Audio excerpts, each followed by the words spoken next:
Buenas tardes a todos.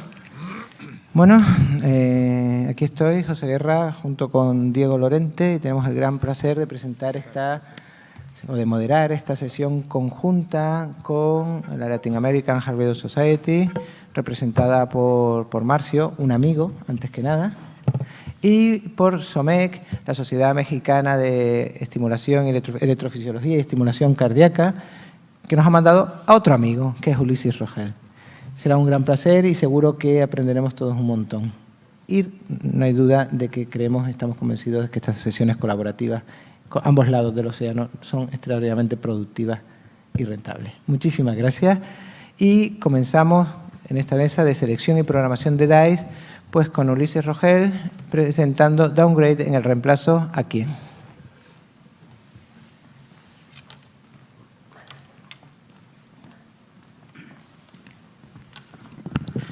Bueno, antes que nada, muchas gracias a los organizadores de esta reunión por su amable invitación para estar el día de hoy. En los próximos 15 minutos vamos a hablar algunos tópicos acerca de un tema que hasta hace algunos años era impensable proponer, que es hacer un downgrade en aquellos pacientes que tienen ya un desfibrilador. Y bueno, para iniciar en ese sentido, creo que el proponer un downgrade a un paciente, el decirle te vamos a quitar el desfibrilador, pues constituye una decisión compleja. Y es una decisión compleja porque al día de hoy existen escasos datos de este tipo de pacientes que van a un recambio electivo de un desfibrilador o de un resincronizador asociado a un desfibrilador, y por consiguiente pues no existen unas guías de práctica clínica firmes debido a esta falta de datos que comparen grupos de pacientes que tienen nada más un resincronizador o que tienen un resincronizador asociado a un desfibrilador. Por otro lado, la evidencia clínica pues está cambiando y está cambiando muy rápidamente debido a investigaciones que están haciendo, debido a nuevos ensayos clínicos. Y bueno, esta toma de decisiones puede implicar cuestiones éticas, científicas, financieras.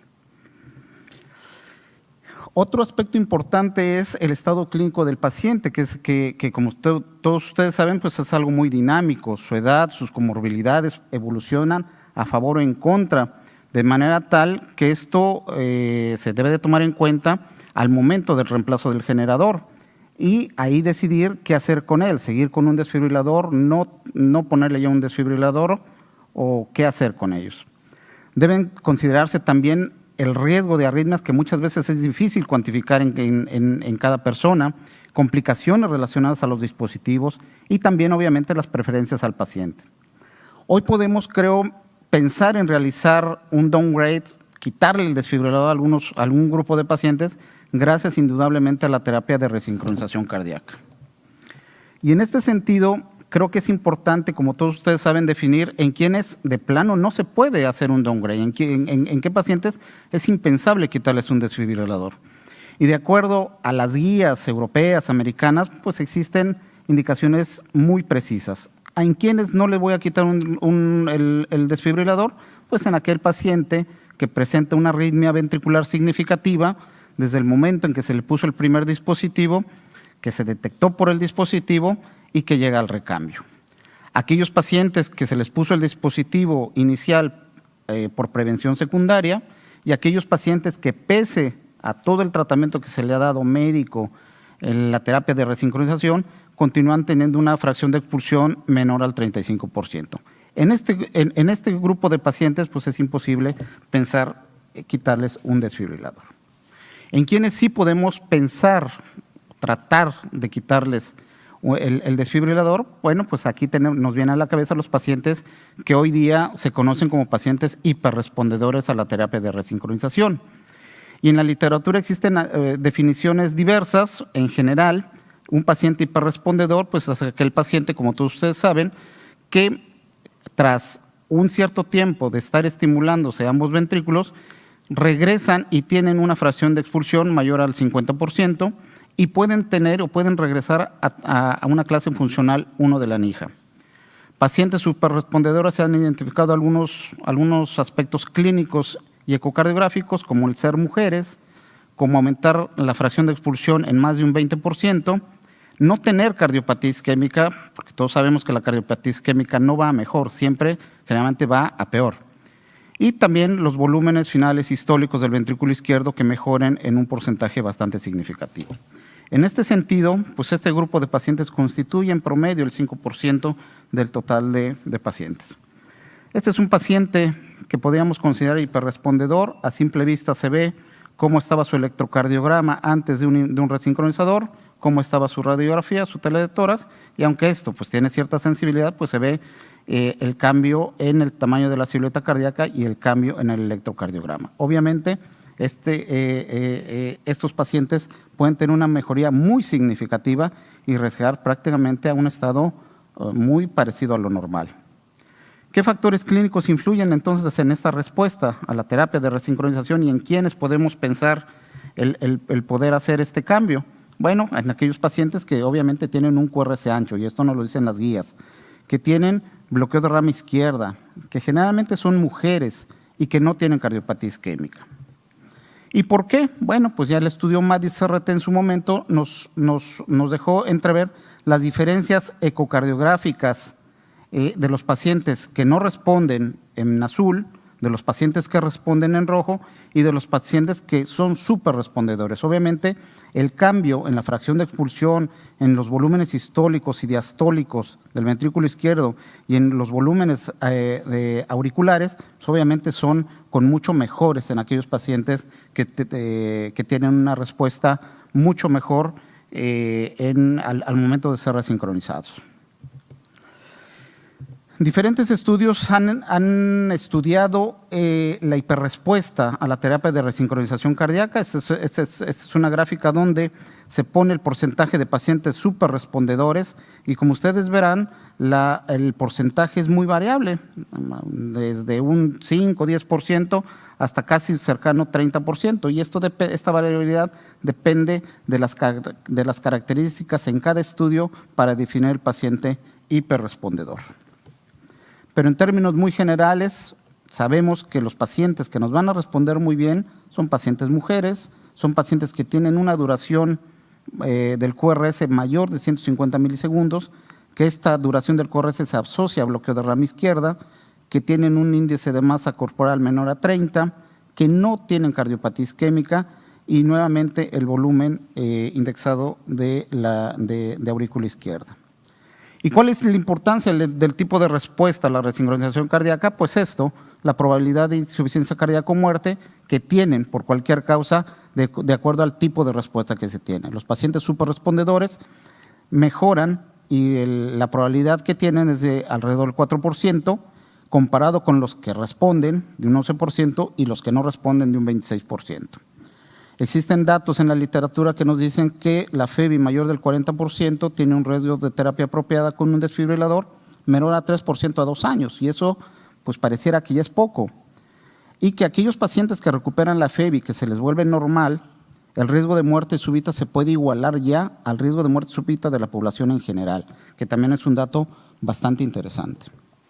Entonces, el tema aquí radica en aquellos pacientes con un resincronizador que mejoran su fracción de expulsión y que pueden ya no tener teóricamente riesgo de arritmias.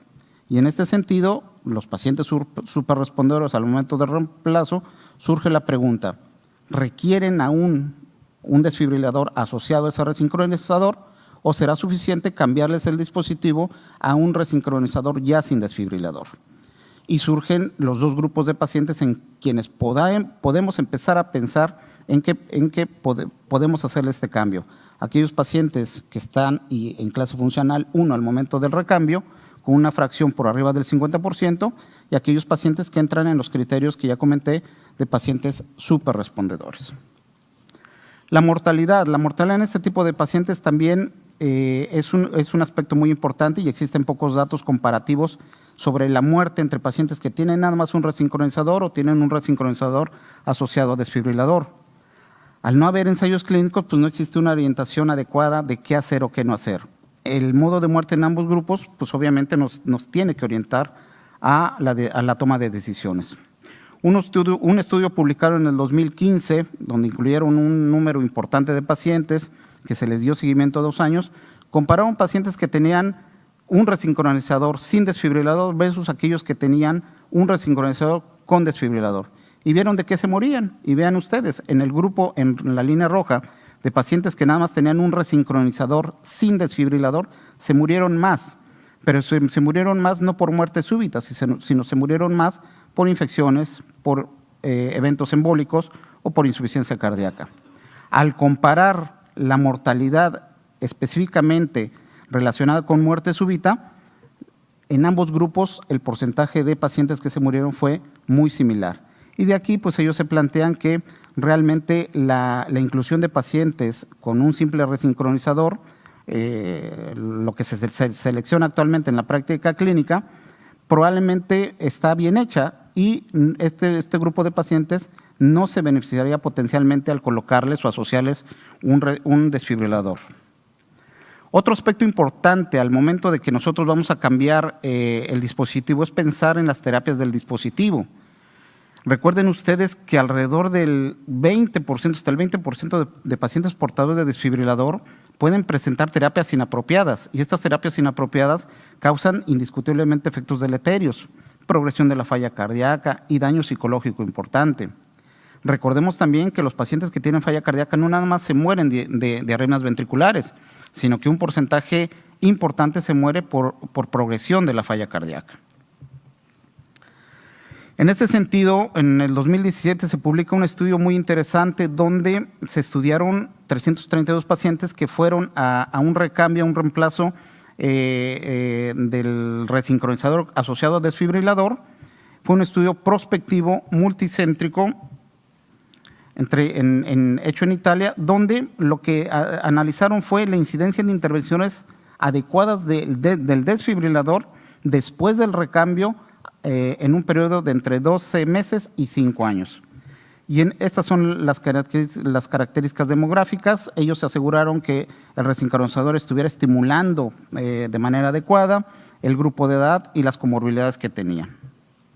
Fíjense ustedes aquí, al momento del recambio, estos pacientes, en un porcentaje de un 10%, ya habían alcanzado una fracción de expulsión por arriba del 50%. Muchos de los pacientes a los cuales se les puso el primer dispositivo tenían o se indicó por prevención primaria y al momento del recambio el 21% ya no tenía criterios teóricos para continuar con un desfibrilador.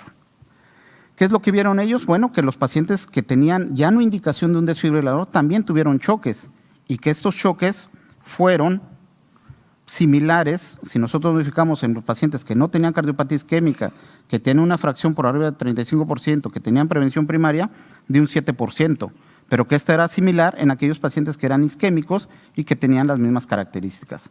Entonces, la intervención apropiada en el 7% de los pacientes que teóricamente ya no tenían indicación para un desfibrilador fue lo que llamó la atención y basado en esto, ellos concluyeron que pues, el pensar en un downgrade, en quitarles el desfibrilador, basado solo en la mejoría de la FEBI, pues no es hoy día totalmente adecuado y hay que pensar en muchas otras cosas.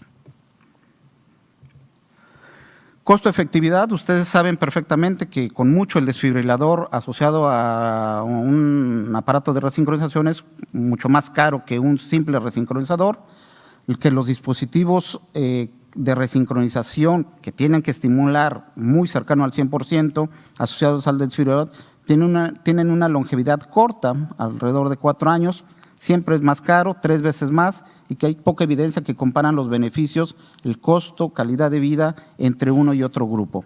Entonces, esto tampoco es una evidencia suficiente para mostrar que realmente en algún momento en el transcurso de la enfermedad del individuo sea candidato o tenga una ventaja continuarles con un desfibrilador una vez que mejoran otros parámetros hemodinámicos. Las condiciones técnicas también es muy importante. Si nosotros antes no teníamos dificultad porque poníamos desfibriladores con conexiones de F1, como se muestra aquí. Entonces, quitarles el desfibrilador y dejarles nada más un resincronizador ya sin desfibrilador, pues es fácil cuando tenemos una conexión de F1. Cuando tenemos conexiones de F4, esto resulta ya un poquito complicado. ¿Por qué? Porque tenemos que instalar otro electrodo, por un lado, o tendremos que tener algún adaptador que aún no existe, por lo menos en México, y creo que no existe en el mundo, para poder quitar el tema del desfibrilador cuando se conecta al generador. Los aspectos éticos, y creo que esto es lo más importante, por encima de todo pues están las expectativas y preferencias personales de cada individuo. En el primer implante, todos los individuos llegan con una expectativa de querer vivir y vivir más. Después de varios años, estos mismos individuos pues tienen ya otro tipo de expectativas, ya han vivido con un desfibrilador, ya han vivido con un resincronizador y ellos mismos pueden ser reevaluados, y obviamente el personal que atendemos a estas gentes tenemos que reevaluar el contexto en general. Existen también aspectos morales y éticos, y esto depende de cada país, pero en general son muy similares. Como es correcto desactivar una terapia que ya les habíamos puesto y ofrecido a una persona. Esto se puede considerar suicidio, eutanasia. ¿Cuál es el respeto o hasta dónde se tiene que llegar a respetar el derecho de vivir o morir dignamente? Limitar cualquier tipo de terapia que aumente el estrés, dolor o ansiedad. O sea, muchos aspectos éticos y morales. Para concluir, la toma de decisión, entonces, para pensar en un downgrade, se puede pensar, sí, siempre considerando muchos aspectos. La experiencia física del centro, las terapias inapropiadas que puede presentar el dispositivo, las expectaciones personales de cada individuo, el costo-efectividad en cada centro y la estratificación, obviamente, del riesgo.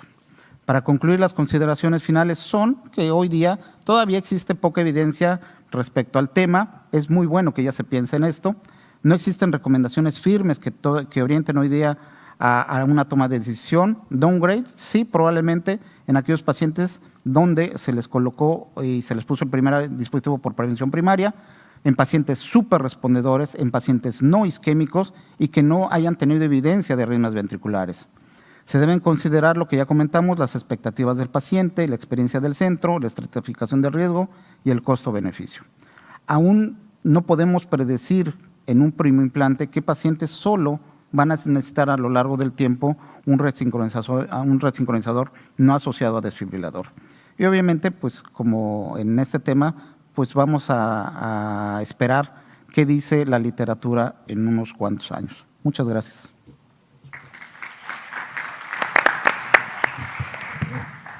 Bueno, muchas gracias, Ulises, por tu excelente revisión. Y a continuación, el doctor Marcio Figueiredo, en representación de la LARS, nos va a hablar de las indicaciones de DAI que no recogen las guías.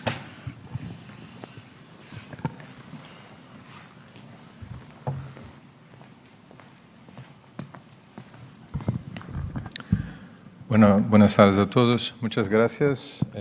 Diego, muchas gracias, José María, por la invitación. Es siempre una ilusión volver a Barcelona porque he estado aquí haciendo prácticas en el clínico hace 25 años. O sea que ahora volver y traer la experiencia que hemos tenido en Brasil, y también por la participación de la Sociedad Latinoamericana, que es una sociedad multinacional que empieza ahora a caminar por sus propios medios. Y bueno, trabajar conjuntamente con la Sociedad Española y el capítulo de la sesión de electrofisiología y de simulación de la Sociedad Española es siempre muy importante para nosotros. Así que muchas gracias por la invitación. Y antes de nada tengo que pedirles disculpas por mi castellano, que acordaos que no es mi idioma, o sea que yo hablo portugués, entonces quizás a veces se me escapa alguna palabra, así que pido disculpas de adelantado. Y me toca el tema de indicaciones de DAI que no recogen las guías. Bueno, es un tema muy interesante y me gustó mucho preparar eso porque no tenía nada listo, o sea que tenía que empezar del cero. Y es siempre un desafío, siempre muy interesante. Y entonces empecé a imaginar que desde que el doctor Mirovsky empezó a desarrollar el dispositivo implantable para tratar las taquiarritmias, era para prevenir muerte súbita. O sea que el DAI era un dispositivo que no es para tratar la arritmia, sino que para prevenir la muerte súbita. Muy bien. Entonces tendríamos que saber para quién están hechos esos aparatos. Y bueno, entonces para saber eso tendríamos que ver las poblaciones que están bajo riesgo de muerte súbita, que serían los post-infarto del miocardio, los sobrevivientes de un paro cardíaco, insuficiencia cardíaca, y para todo eso hemos tenido estudios que probaban que el desfibrilador era efectivo en estas poblaciones. Muy bien, entonces con el dibujo de los estudios se hicieron las guías, porque necesitaríamos las guías para decir, mira, entonces para ese paciente debemos poner, para ese paciente no. Bueno, entonces hicimos las guías. Nosotros en Brasil tenemos las universidades que son ya muy antiguas, pero la que tenemos es del año 2002. La directriz de la Sociedad Europea del 2015 y la más reciente es de la Sociedad Norteamericana del año 2017.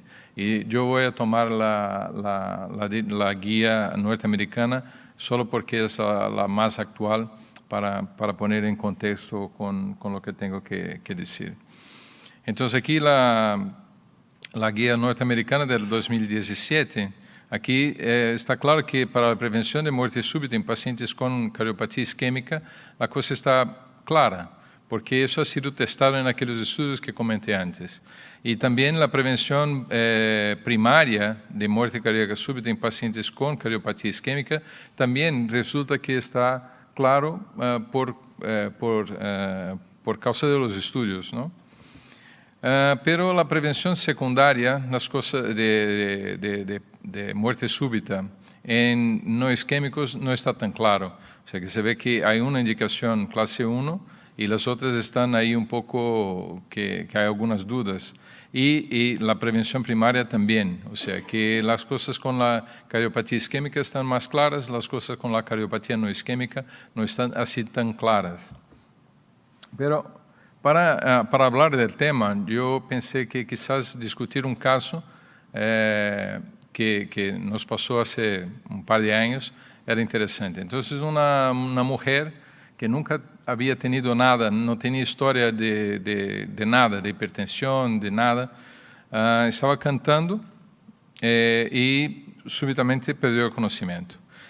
Afortunadamente había un desfibrilador automático en el sitio donde estaba cantando y se aplicaron una terapia con el desfibrilador y resulta que cuando salió en ritmo sinusal ingresó en urgencias y le hicimos un electro y tenía un QT de 570 milisegundos.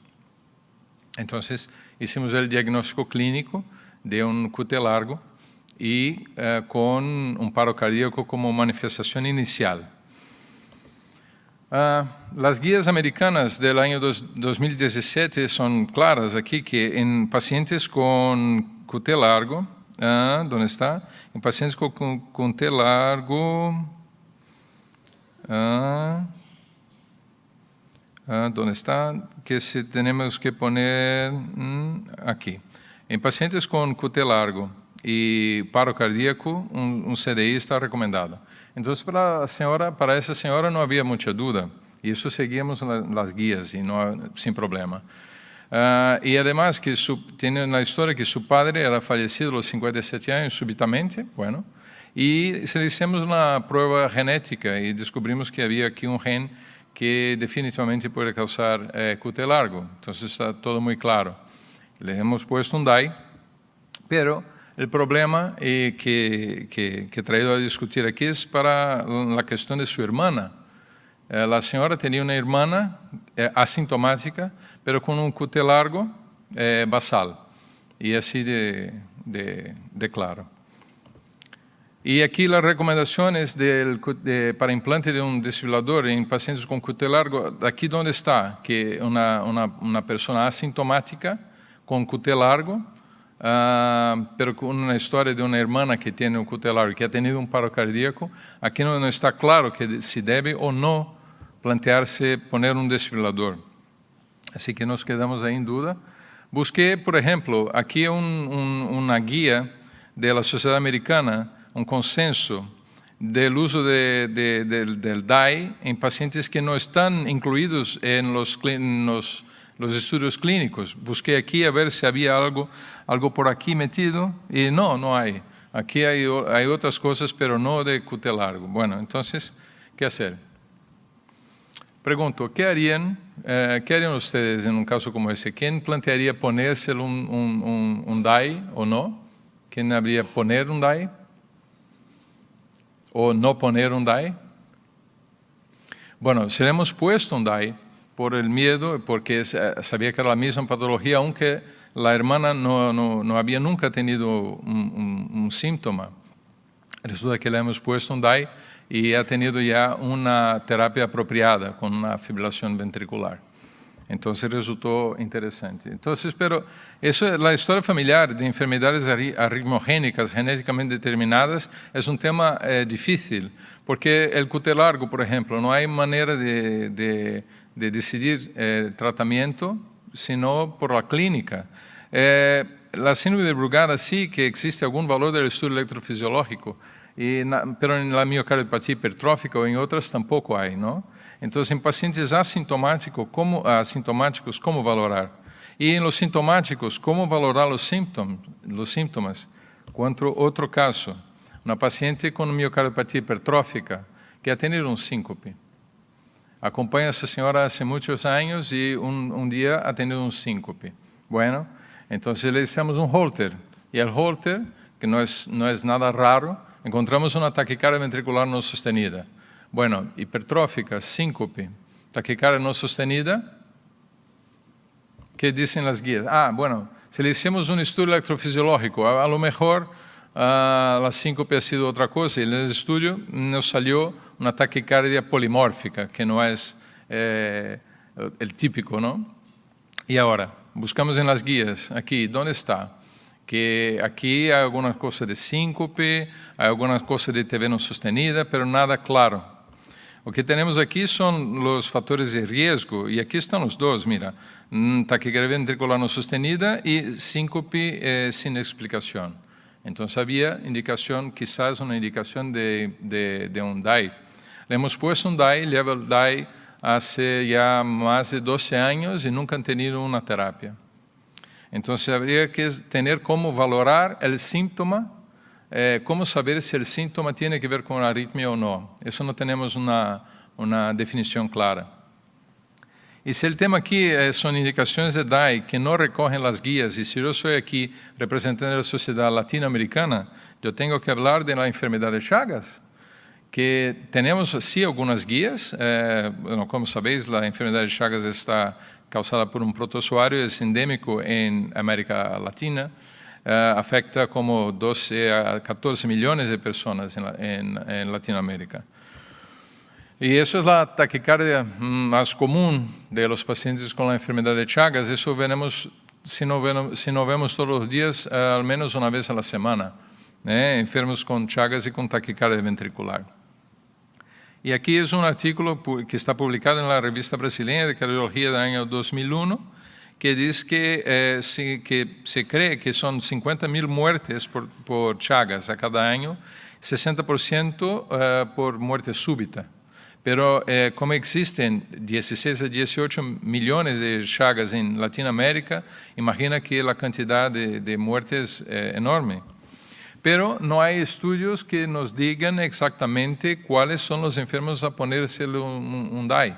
Ese estudio publicado en el año 2006 en New England, de colegas de Goiânia, Brasil, con 424 enfermos en una cohorte, un seguimiento de 8 años, con un score de riesgo que aquí está, con la clase de insuficiencia cardíaca, cardiomegalia en la placa de tórax. Bueno, aquí unos criterios y aquí permite clasificar con bajo riesgo, riesgo intermediario y alto riesgo, pero aún así no hay una definición clara de a quién se va a tratar con un DAI. Y aquí, que a pesar, hasta hoy, ningún estudio randomizado en larga escala comparando la eficacia del DAI con fármaco o placebo ha sido publicado. Entonces, tenemos guías, pero son basadas en experiencia de expertos, que no es la mejor calidad de evidencia científica para definir un tratamiento como esto. Entonces, es un tema muy interesante, muy importante, creo que para discutir, y yo no quiero aquí agotar el tema, habría mucho más que hablar, muchos otros casos. Yo me acuerdo de una paciente con una miocardiopatía hipertrófica, por ejemplo, que llegó una vez a la consulta diciendo que estaba bien, que la única cosa que esperaba que llegara a tener 3 centímetros de espesor del septo, porque cuando llegara a los 3 centímetros le iban a poner un DAI.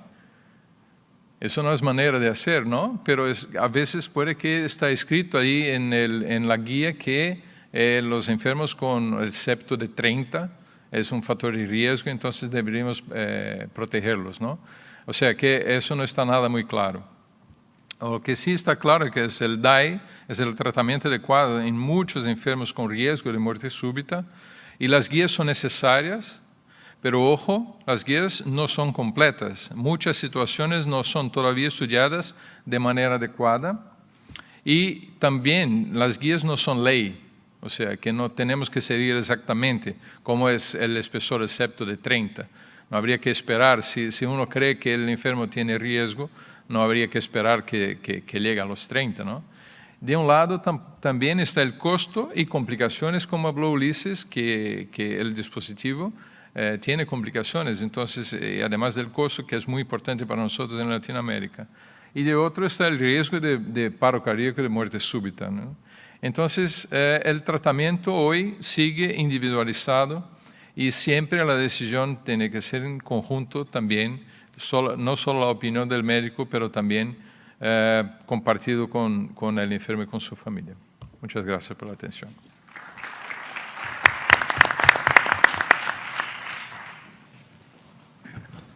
Muchas gracias, Marcio. Ahora tengo el gran placer de presentar a Pablo D'Agaglio, de aquí de Barcelona, que nos hablará de programación de ATP basada en la evidencia.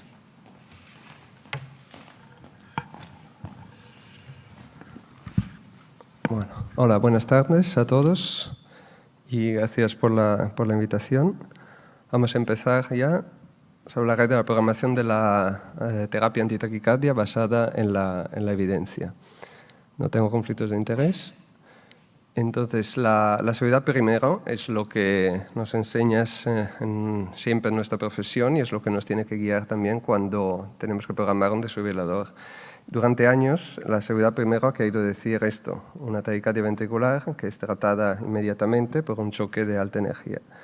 Y esto es lo que nos decían, de tratar las taquiarritmias ventriculares lo más rápidamente posible y a poder ser mediante una descarga. Entonces, pero tenemos que saber que los DAIs, y con esto quiero robar una frase del doctor Wilkoff, los DAIs no son pastillas. Las pastillas tienen un efecto muy establecido, los DAIs no, son dispositivos muy moldeables y esto se debe en buena parte a su programabilidad, ¿no? y las decisiones que el médico responsable toma a la hora de programar los desfibriladores. Entonces, tenemos que saber que las descargas de un DAI no son inocuas. En este subestudio del SCADEFT ya de hace unos años se objetivó que los pacientes que recibían descargas de alta energía, bien apropiadas o no apropiadas, tenían un riesgo más elevado de muerte respecto a quien no recibía descargas. Y esto teniendo en cuenta que en ese estudio la programación era especialmente agresiva, ya que no se programaba terapia antitaquicardia y todos los pacientes que tenían TV por encima de 188 latidos por minuto recibían un choque. En un estudio más reciente se recogieron los datos de 4 trabajos dirigidos a la reducción de choques mediante la programación y se vio que presentar TVs que recibían tratamientos con descargas se relacionaba con un aumento de la mortalidad, mientras lo mismo no se podía decir en pacientes que recibían tratamiento mediante una terapia antitaquicardia. Por lo tanto, cuando hablamos de choques de alta energía de los DAIs, podemos estar de acuerdo con esta afirmación. Entonces, cuando nos encontramos con un desfibrilador, tenemos que saber cuáles son las modalidades de programación y los tipos de programación que podemos hacer. Quiero hablar muy brevemente de la programación de la detección y de la frecuencia, porque creo que están muy relacionados con la programación del ATP. El primer estudio que comparó tiempos de detección largos fue el estudio PER, publicado hace ya unos 10 años, que comparaba un grupo de programación con detección larga, 30 de 40 intervalos, respecto a una cohorte histórica con una detección más corta, 18 de 24 o 12 de 16. Y lo que encontraron es que el riesgo de recibir terapias mediante descarga de alta energía era claramente más bajo en el grupo de estudio. Además, un índice compuesto por taquicardia ventricular tratadas por choques, taquicardias que no recibían choques o síncope arrítmico era claramente disminuido también en el grupo de estudio. Hay que considerar que en ese estudio los pacientes de la cohorte con detección larga además se recibían una ráfaga de ATP en zona de TV rápida. Y que en ese estudio se vio que había un número importante de episodios de TV que tenían una duración entre los 12 y los 29 latidos, o sea, un número importante de TVs no sostenidas. El estudio Advance 3, más reciente, randomizó casi 1.000 pacientes por grupo a recibir una detección más estándar, 18 de 24, respecto a una detección alargada. Y lo que encontraron es que en el grupo de detección larga había un número claramente inferior de terapias de todo tipo, ATP y descargas de alta energía. Y en este caso también los pacientes programados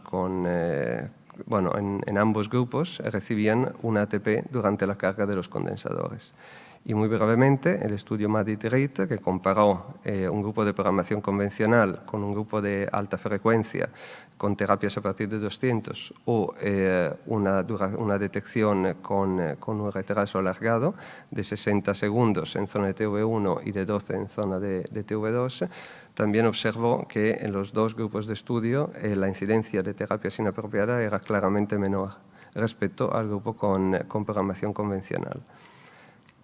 Entonces, cuando juntamos todos los datos de los estudios dirigidos a la reducción de choques, vemos que existe una relación, por lo menos una asociación clara entre la mortalidad y la presencia de descargas de alta energía.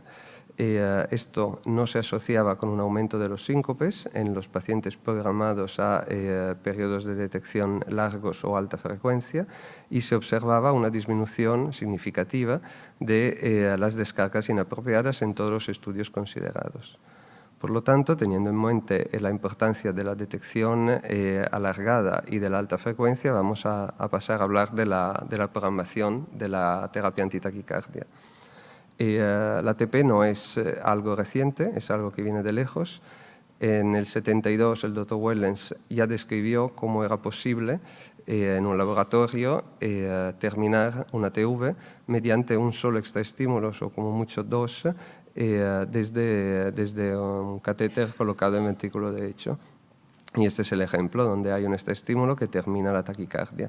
Y esto es gracias a la posibilidad del ATP de entrar en el gap excitable y despolarizar este gap excitable extinguiendo entonces la TV. El primer estudio que trasladó esta experiencia a las TVs rápidas, que es donde durante años ha quedado, digamos, más incierta la evidencia, es el estudio Pain-Free, que comparó dos grupos de pacientes, la mitad de ellos en prevención primaria y la mayoría isquémicos, a dos programaciones. La programación del estudio consistía en una detección 18 de 24 y una ráfaga de ATP. Y el grupo control tenía la misma detección, pero no tenía terapia antitaquicardia.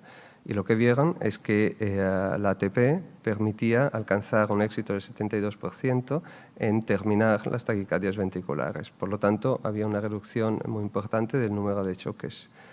Y además es importante recordar cómo hasta ciclos muy cortos, 260, incluso 250 milisegundos, la gran mayoría de los episodios ventriculares eran TVs monomorfas.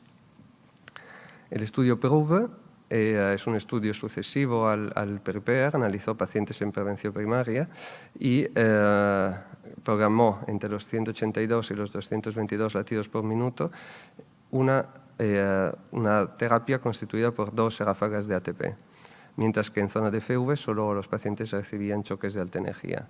Y en este estudio lo que hay que destacar también es que la detección era especialmente corta. En este caso, de los 129 episodios en zona de TV, el 92% recibían una terapia eficaz por parte de la terapia antitaquicardia, mientras que los que presentaban episodios en zona de FV recibían evidentemente solo descarga de alta energía. Y la eficacia del ATP se observó a lo largo de todas las longitudes de ciclo. Entonces hemos visto cómo añadir una ráfaga o incluso 2 en zona de TV rápida es eficaz en reducir el número de descargas. Hace unos años quisimos ver si esto se podía aplicar incluso con más terapias de ATP y siempre en zona de TV rápidas. Entonces analizamos un grupo de 154 pacientes y 650 episodios de TV rápida. En un grupo solo había una ráfaga programada de ATP y en otro grupo había hasta 4 ráfagas programadas. Lo que encontramos es que la incidencia de choques de alta energía se veía claramente reducida en el grupo que recibía más ráfagas de ATP. Y si analizamos la diferencia que hay entre los dos grupos, vemos que a medida de que vamos añadiendo ráfagas de ATP, la eficacia total de esta aumenta. Y diríamos que hasta la tercera ráfaga de ATP se observa una diferencia significativa. Y además esto fue válido para todas las longitudes de ciclo y esta diferencia entre los dos grupos se mantuvo en todas las longitudes de ciclo. Hay también quien ha ido más allá, esto lo pasaremos más brevemente. Hay quien ha programado hasta 10 ráfagas de ATP, 5 ráfagas y 5 rampas. Este es un estudio que analizó 700 pacientes con tiempos de detección nominales y encontró una eficacia muy alta del ATP en más de 1.700 episodios. Hay que considerar, pero, que en este estudio la gran mayoría de los episodios se recibían 1 o 2 ráfagas de ATP, a pesar de que la programación estuviera hecha para administrar hasta 10 terapias. Si nos preguntamos si es más eficaz una rampa o una ráfaga, tenemos el estudio Pitágora, que randomizó 2 grupos de pacientes a recibir ráfaga o rampa en zona de TV rápida. Y lo que encontraron es que en 214 episodios de TV rápida la eficacia de la estimulación mediante una ráfaga era bastante más alta respecto a la estimulación con rampa. Y además se asociaba la estimulación con rampa a una mayor incidencia de aceleración de la taquicardia. Y si nos preguntamos cuántos pulsos de ATP tenemos que utilizar, tenemos este estudio, el ADVANCE-D, que randomizó 2 grupos de 450 pacientes cada uno a recibir una sola ráfaga de 15 o 8 impulsos. No encontraron diferencias entre los 2 grupos en cuanto a la eficacia y tampoco encontraron diferencia en seguridad entre los 15 y los 8 pulsos. Y relacionado con esto, quiero recordar que la ATP es un mecanismo electrofisiológico y que a veces es útil analizar cuando tenemos ráfagas de ATP fallida cuál es el ciclo de retorno después de la ráfaga de ATP, porque según el ciclo de retorno podemos entender cuál es el mecanismo que ha provocado que el ATP no haya sido eficaz y quizás podamos hacer algo para aumentar la eficacia. Existe incluso quien ha utilizado, quien ha programado un algoritmo totalmente automático para la administración del ATP, que es capaz, calculando el ciclo de retorno del primer latido de la taquicardia después de la estimulación, decidir si hay que añadir un estímulo o si hay que reducir el acoplamiento. Y si nos vamos finalmente a la zona de TVs más rápidas, a la zona de fibrilación ventricular, nos preguntamos si podemos aplicar los mismos criterios que hemos utilizado en TV rápida, sabiendo que en este caso es muy importante no perder tiempo, pero también sabemos que la mayoría de TVs en esta zona son TVs rápidas y son TVs monomorfas, por lo tanto se pueden tratar con ATP. Existe la posibilidad de programar una ráfaga de ATP durante la carga de condensadores y esto nos permite no perder tiempo de cara a la administración de un choque y darle una posibilidad, una oportunidad al ATP. Esto se estudió en el estudio Enterast en el 2007, que programó una ráfaga de ATP durante la carga, y lo que se vio es que de los 84 episodios de TV detectados en zona de FV, la ATP era capaz en el 70% de los casos de terminar la taquicardia.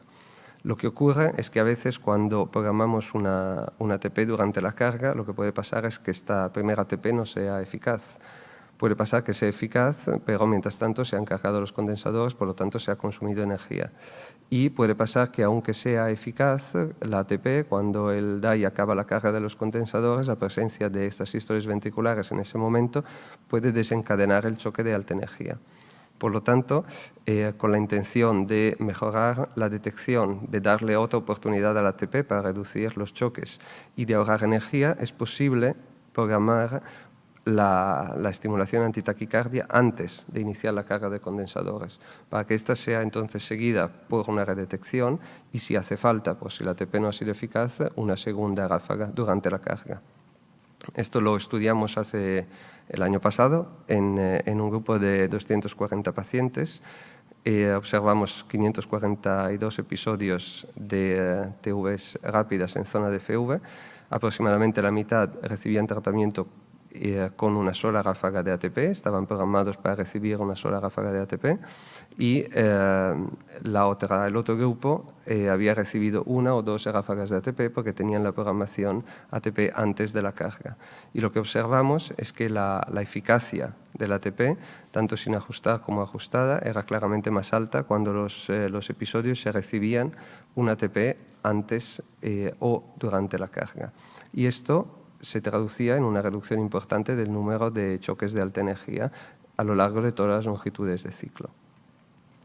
Por lo tanto, si nos vamos a las guías y a lo que nos recomiendan, veremos que nos dicen que en pacientes en prevención primaria, y yo creo que podríamos decir primaria y secundaria, tenemos que utilizar tiempos de detección largos, que en pacientes en prevención primaria tenemos que programar una zona de TVs por lo menos a partir de 185 hasta 200 latidos por minuto, y que en prevención secundaria evidentemente tenemos que fijarnos en la TV clínica y tenemos que hacer todo lo posible para tener datos sobre la TV clínica y también sobre su tolerabilidad de cara a programar el desfibrilador una vez implantado. Si nos vamos a la programación del ATP, nos dicen de programar ATP hasta taquicardias que lleguen hasta los 230 latidos por minuto. Yo creo que con la evidencia de los últimos años quizás nos podríamos ir hasta los 250 latidos por minuto con la posibilidad de programar la ATP durante la carga. Y nos dicen de programar por lo menos una ráfaga de ATP, o sea que no nos dan más datos. Esto lo podemos desglosar en TVs lentas. Nos podemos permitir programar un número más alto de ráfagas de ATP. En TVs rápidas yo creo que nos podemos permitir programar 3 o 4 ráfagas de ATP. Y en zona de FV, en TVs muy rápidas, pues podemos utilizar la herramienta de la ATP antes de la carga y entonces tener ya de por sí el beneficio de la ATP antes de la carga o las dos ráfagas en el caso. Y tenemos que preferir una ráfaga antes de la rampa. Entonces, para acabar, como hemos empezado, la seguridad primero es lo que nos tiene que guiar y hoy en día pues, las taquiarritmias ventriculares las tenemos que tratar solo si ponen en peligro la vida, si claramente no son autolimitadas y preferiblemente sin descargas de alta energía. Por lo tanto, cuando tenemos delante un programador de un DAI, tenemos que saber que no tenemos delante un shockbox, sino que tenemos un ordenador y le tenemos que decir exactamente lo que tiene que hacer. Aún así, en los últimos años sí que a veces tenemos delante un shockbox, pero con un poco de paciencia, en unos años probablemente incluso el shockbox se podrá beneficiar de la ATP. Y eso es todo. Gracias.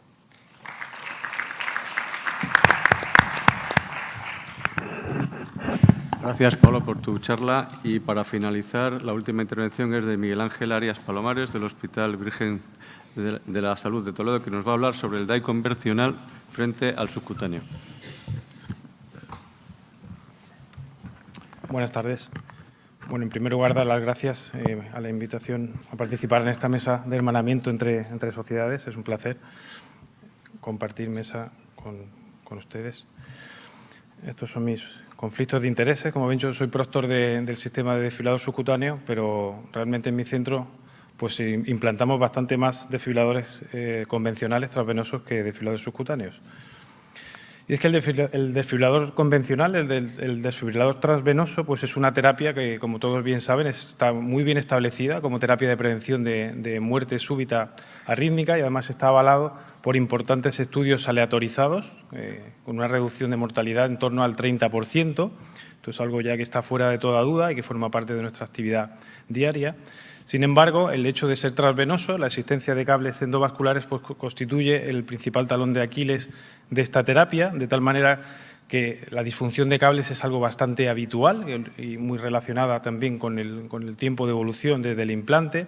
O sea, aproximadamente un 20% de los pacientes a 10 años va a tener algún problema de disfunción de cables. Esto en muchísimos pacientes pues nos va a acarrear una serie de problemas, nuevas cirugías. Estas cirugías se pueden ir complicar, por ejemplo, con infecciones, otro de los grandes problemas por el hecho de ser transvenoso, infecciones que son realmente muy graves y que hoy día pues tenemos ya el consenso bien establecido de que una infección de un dispositivo pues nos obliga a la extracción completa, y ahí enganchamos con la tercera y principal complicación, que es el tema de las extracciones. Las extracciones realmente, como ahora estamos haciendo muchas, por el hecho de que tenemos claro que un sistema infectado hay que retirar todo él, pues hemos mejorado mucho la técnica, pero no deja de ser un tipo de procedimiento con una morbimortalidad considerable.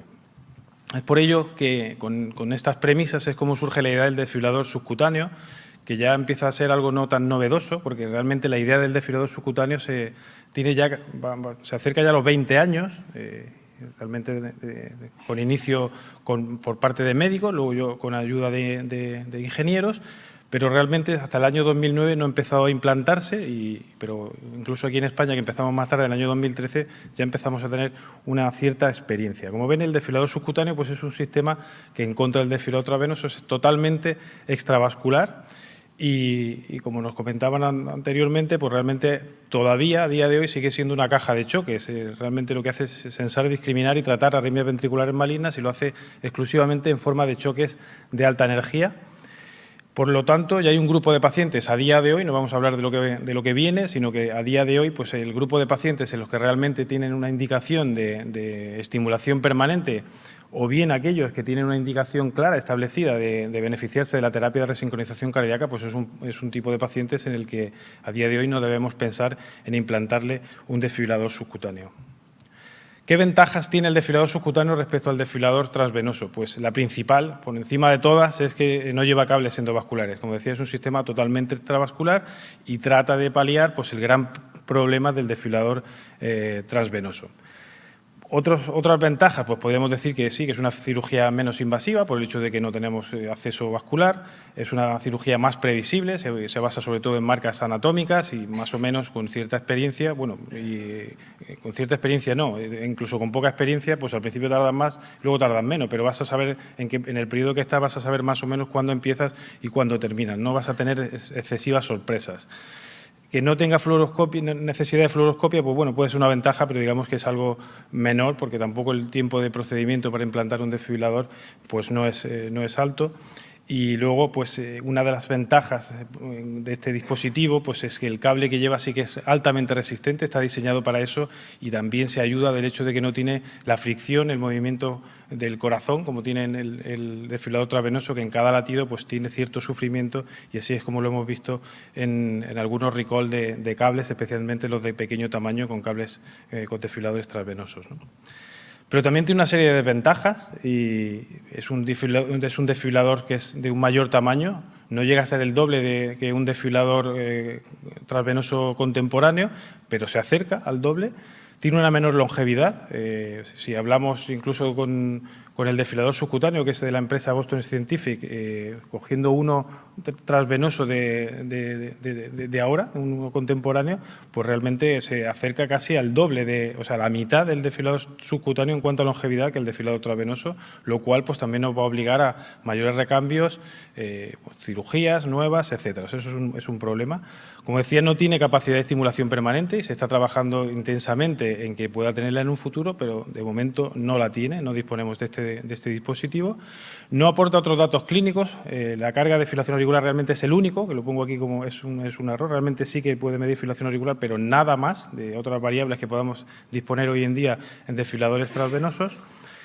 Está indicado, realmente incluso con apoyo de guías de práctica clínica, que debemos hacer una inducción de fibrilación ventricular. No existe todavía ningún estudio aleatorizado que nos permita obviar esta necesidad, y es que realmente la posición donde pongamos el desfibrilador va a ser lo que va a hacer realmente que el desfibrilador funcione de forma adecuada. Entonces sí que nos complica algo la logística del implante del desfibrilador. Una limitación importante, al menos en nuestro medio, es el mayor precio del dispositivo. Eso es evidente y cuando se pregunta de manera general, pues también hace que haya un menor conocimiento del propio dispositivo cuando uno tampoco lo puede poner a lo mejor en su centro. Realmente el precio es una limitación y, por supuesto, hay muchísima menor experiencia, no solo en número de implantes, sino también en evidencias en la literatura. Realmente prácticamente toda la información que tenemos del desfibrilador subcutáneo se basa en estudios observacionales, de tal manera que gran parte de todo lo que yo estoy comentando aquí pues se basa en más bien mis percepciones, mis opiniones y un poco obviamente basado en estos datos de registros observacionales, pero nada basado en estudios aleatorizados. Si tenemos un desfibrilador transvenoso, que sabemos que es una terapia ya establecida, pero tenemos ahora una alternativa, pues realmente, si tenemos un paciente con indicación clara de desfibrilador, pues uno se plantea, al menos creo que es razonable, hacerse estas tres preguntas, ¿no?, respecto a esta alternativa. ¿El desfibrilador subcutáneo realmente es eficaz? Es una terapia que, si ya tenemos una que es eficaz, esto también lo es, porque si no, no sé de qué estamos hablando. ¿Es seguro el desfibrilador subcutáneo? Para, si lo que queremos es paliar las grandes limitaciones que puede suponer el tema de los cables endovenosos, a ver por dónde nos puede salir este desfibrilador nuevo, ¿no? Y cuánto limita en mi paciente el hecho de no disponer de esta estimulación, tanto en forma de estimulación permanente como también por la forma de terapias antitaquicardia con estimulación, ¿no? Respecto a la eficacia, realmente desde el principio sabemos que es un desfibrilador muy eficaz. Estos son datos del estudio IDE, el previo a la comercialización en Estados Unidos, solicitado por la FDA, y no hay duda de que realmente el desfibrilador es capaz de tratar las arritmias ventriculares que detecta de forma satisfactoria en el mismo nivel que lo puede hacer un desfibrilador transvenoso. Tenemos mucha menos información sobre episodios espontáneos, pero la que tenemos pues también va en favor de que realmente la eficacia del desfibrilador subcutáneo está fuera de toda duda. Respecto a la seguridad, han cambiado mucho las cosas y realmente al principio, las primeras series de pacientes, como digo, se empezó en el año 2009, pues había algunas series, algunas cortes de pacientes con datos de complicaciones en tasa de pacientes con complicaciones eran muy superiores a las que ya estamos observando con pacientes con desfibriladores transvenosos. Pero como digo, desde el año 2009 al 2019 ya ha pasado una década. Estos son los datos del mayor seguimiento en el estudio de un registro, fundamentalmente el registro europeo, el registro EFFORTLESS, con 1.000 pacientes. Y observen una cosa interesante, es que por una parte, pues el principal problema suelen ser las infecciones de este dispositivo, como digo, pacientes que se empezaron a implantar ya hace una década.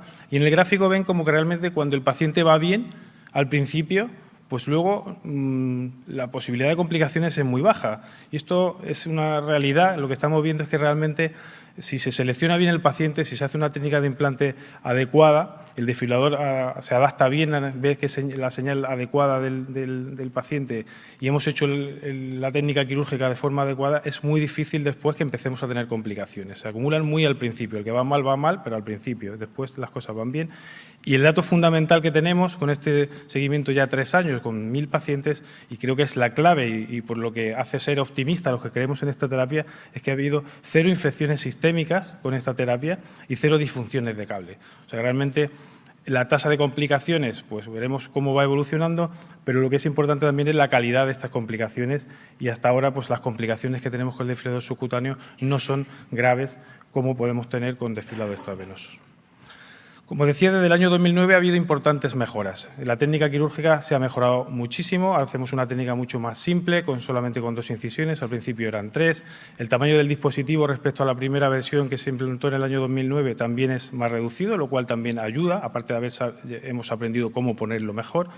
Y está un poco relacionado con erosiones, infecciones, etcétera.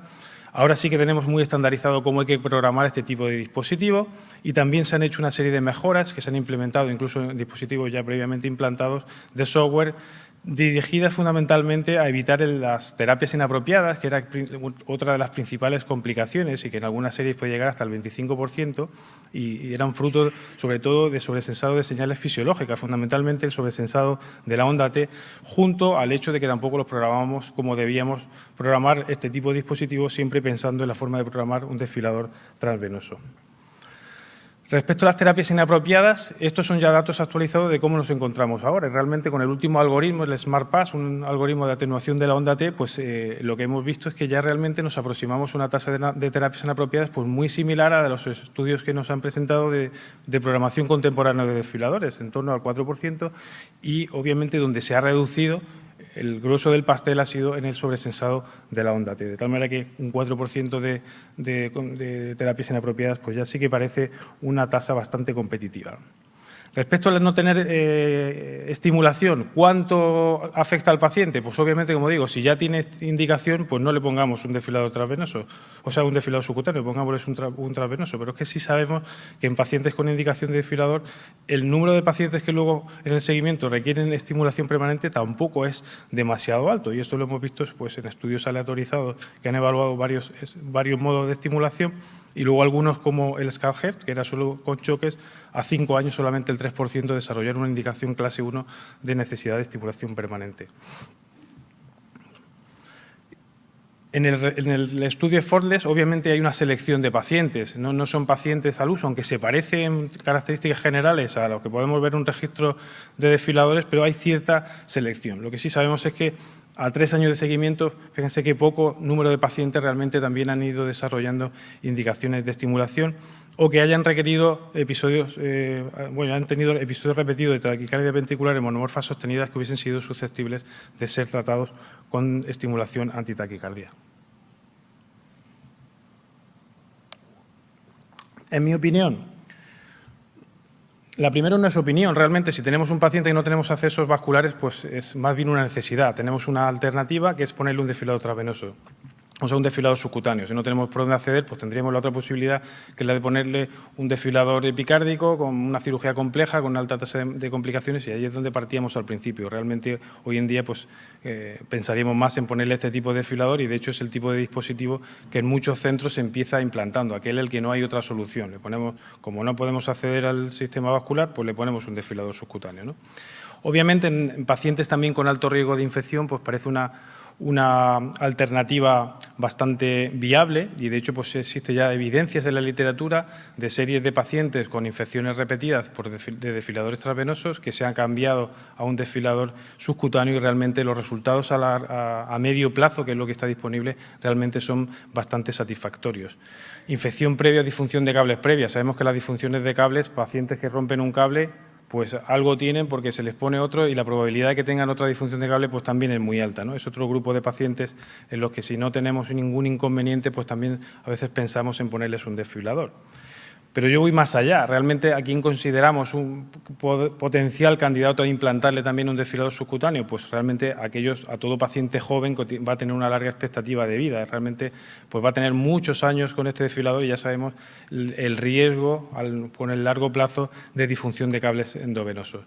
En prevención primaria, pues obviamente si ya juntamos estas características en el registro de desfibrilador automático del año 2017, publicado en el 2018, el 64% de los pacientes son pacientes implantados en prevención primaria y sabemos que la gran mayoría de los pacientes a los que implantamos les protegemos de lo que pueda pasar, pero a todos les queremos proteger, pero la gran mayoría de ellos nunca van a tener episodios de arritmias ventriculares. Sin embargo, con el desfibrilador subcutáneo pues ya los tenemos a todos protegidos y tiene la ventaja que creo que es importante que, independientemente del grupo pequeño que desarrolle necesidad de estimulación o que incluso nos planteemos una estimulación antitaquicardia porque pensemos que es lo necesario, tenemos el sistema vascular todavía permeable, de tal manera que si le implantamos a un paciente con 40 años un desfibrilador porque tuvo un infarto previo y a los 65 empieza a tener una necesidad diferente o desarrolla una indicación de resincronización cardíaca, tendremos el sistema vascular permeable, que será algo bastante mejor que encontrarnos con cables que llevan puestos más de 15 años y a lo mejor ya hemos tenido que incluso